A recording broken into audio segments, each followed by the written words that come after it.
What's going on, guys? This is the Anime Association back here with another discussion video. Today, we're going to be discussing My Hero Academia Vigilantes Episode 5. I'm your host, Anime Addict, joined by my co host, Kyle, Tim, and Ginyu Talk. How you guys doing today? I'm All doing good, good, mate. man. Good. Good, good. Now, I don't know about you guys, but for me, this episode, I kind of felt 50-50 on it. There were some things I liked, some things I didn't like, but I want to get your guys' thoughts first. Let's start with Tim. Yeah, I can see it wasn't the best episode that we've seen so far. I think the beginning of the episode was probably the height of the episode, and then it kind of went down. I didn't feel like it gave us the closure that we needed from the opening. All right, Ginyu. Yeah, I mean, I quite liked it. I think as you said, yeah, of course, there was some good bits and there was some bad bit, but ultimately, I think it was more positive towards me. I think there was um, the stuff with the jacket and the person who the jacket was given to that threw me off a little bit. Not in a bad way, but because I was quite surprised. I think I must have when I saw that sequence, I shouted out some explicits because I was like, oh, really, but yeah, like it was not the best, but it was, I'd probably say it wasn't the worst episode. Yeah, yeah. I think personally, it feels to me like these episodes, like the past two or three episodes, kind of been split into like two halves almost. The first half is like very like slow, very chill, like a day in the life sort of thing. And then the second half is when we start to pick up on the action and everything. So I wanted to get your guys' thoughts on the rumors about Koichi in the past. What do you guys think that like the reason for that was? We'll start with Ginyu on this one. Do you mean like the one where trying to pull someone into this dark house and him being a pervert and all of this stuff? I'm not too sure, really. I mean, I think you know I- we shouldn't be surprised because sometimes in the world of MHA there is these people that can change into someone. Maybe someone had just taken his identity and was doing perverted behaviors, have as himself kind of thing, and then just kind of seeing how Koichi is. He's probably, instead of trying to defend himself and prove his innocence, he just decided to move away, really, and just like not really engage it because he doesn't seem like he's that super confrontational person. That's kind of what I thought. Like, I don't think he did it, and I don't think he's a weirdo like that. But yeah, I don't rule out the possibility of someone having stolen his identity to make him look bad. Uh, I think that's a pretty fair conclusion to come up to. Like you said, we've seen a lot of different quirks, and a mimicry quirk isn't out of the question. I personally think it was probably like a misunderstanding thing. He went out, they were drinking. He is living in an abandoned shack on top of a building. So I think they were like, "Oh, let's go to your place," and then like they were about to go down a dark alleyway, and like he was like, "Nah, I'm telling you," and like he was trying to lead them towards the play. So I think it just was a misunderstanding. Because I don't get that vibe from Koichi that he's on that type of time when it comes to that. I just think it was bad luck for the most part. Yeah, yeah. I also think it was a misunderstanding. I kind of feel like there was, in my opinion, there was almost no purpose to it. I don't know why it was kind of thrown in there. That is one of the things that I did not like about the episode. Um, but moving on from that, we kind of get some news like shown in the city, right? And we see this character in an alleyway, and he ends up murdering this villain. Now, a lot of vigilantes don't go about murdering people, but this one did. What was your guys' thoughts on this new vigilante? We'll start with getting you on this one. Um, I wasn't opposed to it because I mean I get it. Like, as you said, like it's not the norm, but I mean, having you guys having kind of spoken to me numerous times, you guys know I'm all about them hands, so if he so I was not against him, ending this this villain, one less villain to worry about. Obviously, it's not the way, but sometimes as you see, you put them in these recreational projects, they come out, they're still the same. So I was just like, all right, cool. I'm not really gonna worry about this villain. He served no purpose anyway. So if he gets offed, it is what it is, isn't it? You live and you learn. And sometimes you don't. But yeah, wasn't too fussed about it. All right, Tim. It caught me off guard a little bit, but I think it's the same person from episode one. I think it was episode two because we saw somebody near the very beginning of the series that has a scar on their face. And the scar was kind of highlighted the same exact way. It was like a silhouetted figure with, like the yellow scar going across their face. So that's what I think they were taking out of. I think they were taking out a loose end, a part of the whole trigger type of ordeal that's going on. So yeah, that's what I'm thinking about it. Okay, so you think that this vigilante is the person that's going around giving people the trigger? Yeah, I think he's going to end up being one of the villains that we've seen before. Okay, and on top of that, with the character B, she's also going around giving people the trigger. What do you guys think is the connection between those? We'll start with Tim on this one. I just think they're both working for All for One, and that's all there really is to it. I think they're trying to find. I think All for One is just trying to find a way to cause as much mayhem going going around Japan, pretty much, and probably just because we've seen that she was writing down the results of a different type of trigger. So they're doing science experiments. So I think they're just connected to spreading it out as much as possible. If anything, she's the one that's giving the trigger because she's a woman, so she's probably more trustworthy. And then we have the guy in the shadow that's going around taking care of any loose ends or people that might seem like they talked or maybe they did talk to some point in time, like, oh, we'll give you a wire, and then so the next time somebody approaches you, and they know about that because they probably have some like police connection or something. All right, Ginyu. Yeah, no, I think so as well. I think, yeah, what's it? One for all, no, all for one. He's just, yeah, he's just a menace. He just can't keep his hands out the pie. He just wants to, he's just basically thinking, oh, I'm bored. Let's cause some mayhem. But also the fact is like, they're running these experiments. I think there's a level of trigger that they're trying to reach, a more balanced version, power, mentals, and all of this stuff. So I think that's why she was writing down all these results, to kind of see where to compare where it is and hopefully see which ones are working, which ones aren't working, to in the long term maybe. And this is kind of headcanon, bit where they'll kind of speculate the formulas of like a bit too much of this is causing this, a little bit less of that is causing this. Hopefully, finding that perfect blend for Trigger to please, one for all, basically. Sorry, all for one. Sorry, and that kind of stuff. But yeah, very interesting stuff. I'm looking forward to seeing where this actually goes, because things are getting interesting, and she's a bit annoying, but we'll see what happens there. Okay, so now that I'm thinking about this, if we were to go with this route, that they are tied together, why do you think that he saved Koichi from getting attacked? It almost seems to me like he wouldn't want to save the vigilantes that have been fighting against people that are being given the trigger. So why do you guys think that was? We'll start with Tim on this one. I don't think they're the same person. I know they both use swords or whatnot, uh, but I do not think that's the same person. Only because this time they're wearing a mask and the other person wasn't wearing a mask, presumably because of the scar. Uh, the first thing that came to my mind is this is Thane. I don't know if he's actually going to play any part in the series, but I feel like this is Stain. Just because he's kind of has the same color scheme going on, the same attire going on, the long hair.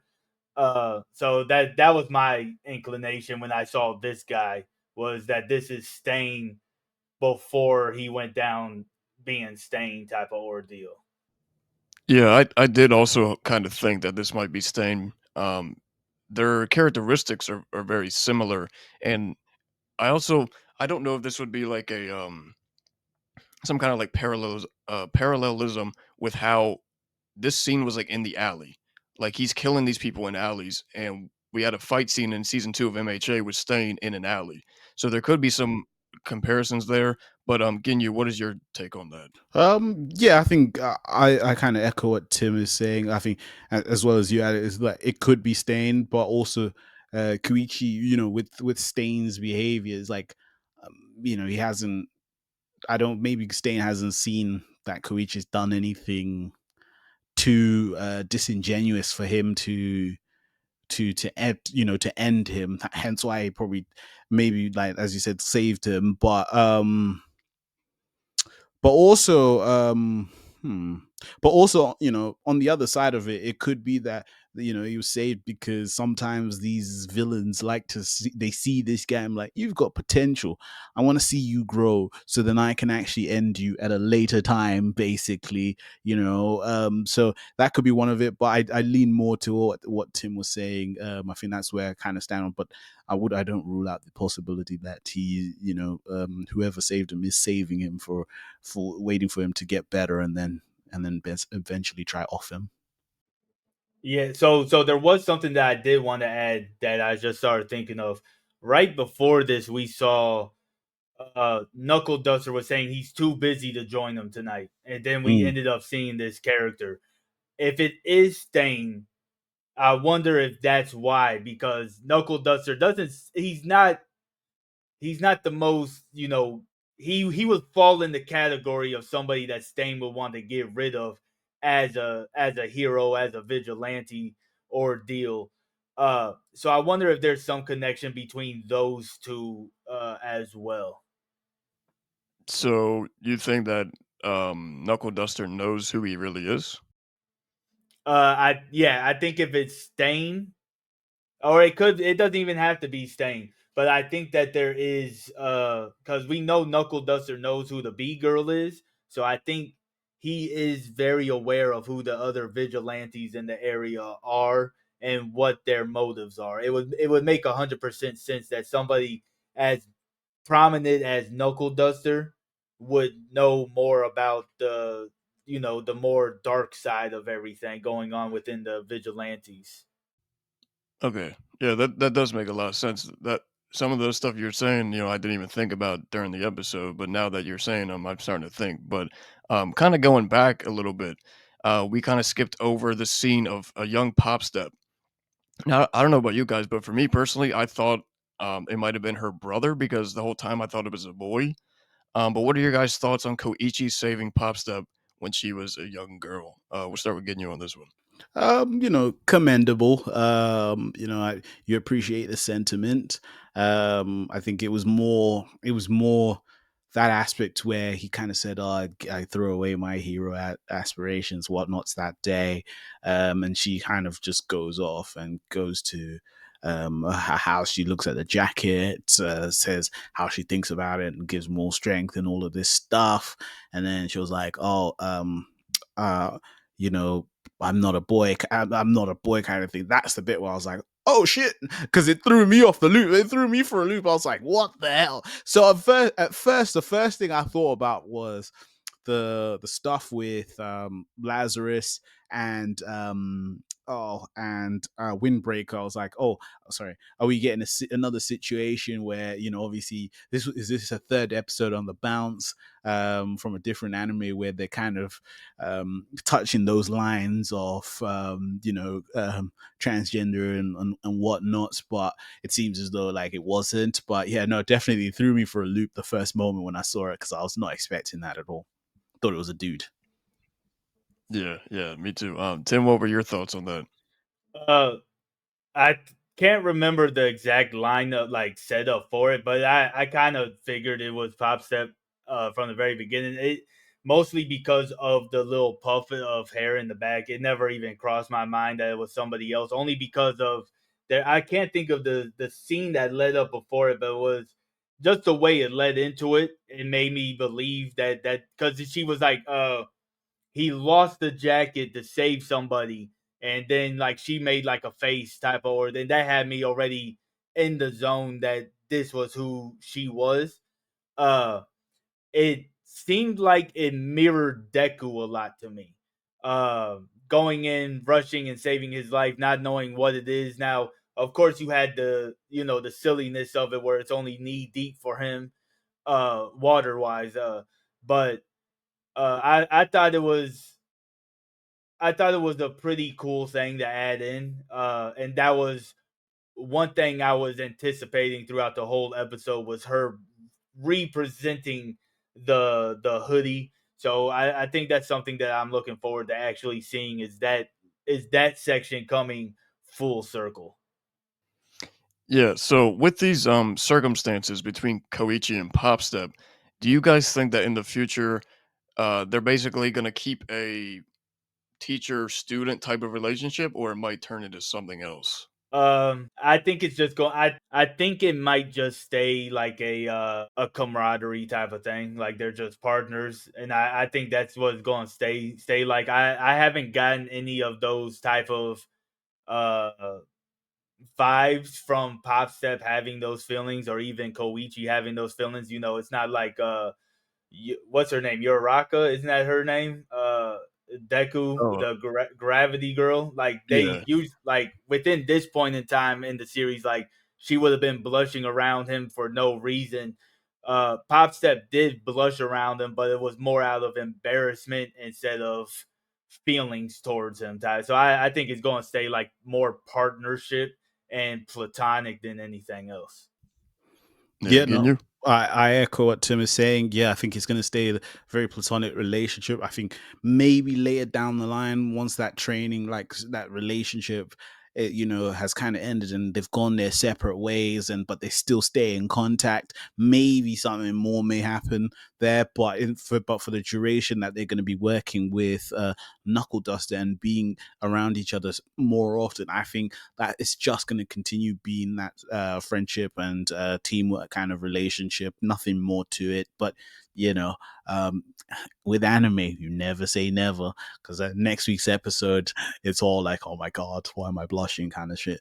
But as of right now, I think long for the short term, I think there's going to be no romantic emotions to each other, and they're just going to continue working together and getting better. Yeah, yeah, I do agree with you guys. I think it's gonna just stay like a partnership type thing. But the reason I ask is because it is anime, so like stuff like this happens all the time. But I wanted to kind of voice a little bit of a disappointment I had where we're not really seeing much of Pop Step in action. She's kind of like just like cheerleading Koichi in a sense. Do you guys think that she should have more action? Mm. Yeah, of course. I think my hero. If you want to see people be heroes, I think she's obviously got stuff. She's got stuff that she can offer. I think that the only disapproval I didn't like, the only thing I didn't like in that whole action sequence in this episode was she was up at the rooftop and she was like, "Someone call the police! Someone call the police!" And then she was like, "The police are coming." When clearly she's got the ability to be able to do stuff because obviously if she didn't Knuckle Duster wouldn't even be training them. But I hope, I hope she gets to do some stuff. Yeah, now that I'm thinking about it, we really haven't seen her do too much. But I have a feeling that's more so how her character is going to remain. Because we have Knuckle Duster, who is the brute, and then we have Koichi, who is more of the planner, the strategist, and I believe that she's going to end up being more of a support type of character for the team. Obviously, like Ginyu was saying, she does hold some type of importance in Knuckle Duster's eyes because he wouldn't have her around. And I wonder if that's more support reconnaissance instead of actually in the action type of ordeal because she can get away quicker than anybody else since she can just bounce up to a top of a building and pretty much be gone from the average person, right? So I think her main thing is going to end up being support reconnaissance type of ordeal. Okay, yeah, yeah, I could see both sides of those. So basically, before we get to the predictions, the end of the episode, we see B is watching over Stendhal and what he's doing to this like stone villain, right? What is your guys' predictions for next week's episode with that and with anything else that is going to go on? We'll start with Tim on this one. So I think the whole pop step Koichi thing is going to come full circle next episode, or at least within the next few episodes. I feel like Koichi is going to take a big hit and be really badly injured during this fight, and that's going like, you know how they do in storylines. They start panicking and they're like, oh, "You can't die. I'm the girl you saved. You have to," something like that's going to end up happening. Uh, and then really my main that's my main prediction really. And I'm just waiting to see what more of the trigger stuff is going to happen, and if that actually is like a prototype stain, for a lack of better words. All right, Ginyu. Yeah, I think yeah, I think the that is going to come to an end probably in the next episode or two in terms of him figuring out it was the person that he saved. I think you can't leave it open ended like that, saying like, oh, because you're thinking about it, because I thought they were going to tell. I thought she was going to tell him before the episode ends itself. But I think I think we're heading into a a deeper clash. Um, there is something I think in the next episode. I think we're gonna find out if I forget his name, the dude that was cutting up the rock guy. Stendhal. Example, I think we're going to get something more with him where it links through to the trigger, if at all. But I think there is going to be, because the way initially at the top, when she was watching over, I think there was a sense of excitement, because it's like, oh, things are getting interesting. Oh, he's in play. So I think he was someone that was always in play, but he was a bit too rogue to be controlled, and I think he's obviously come into play on his own accord, which has made things really interesting overall, because she wasn't expecting them to be in play. Yeah. All right. Those are some good points. So we're going to wrap things up there. Ladies and gentlemen, do not forget to hit the subscribe button. Don't forget to like and comment as well. And we will catch you next week.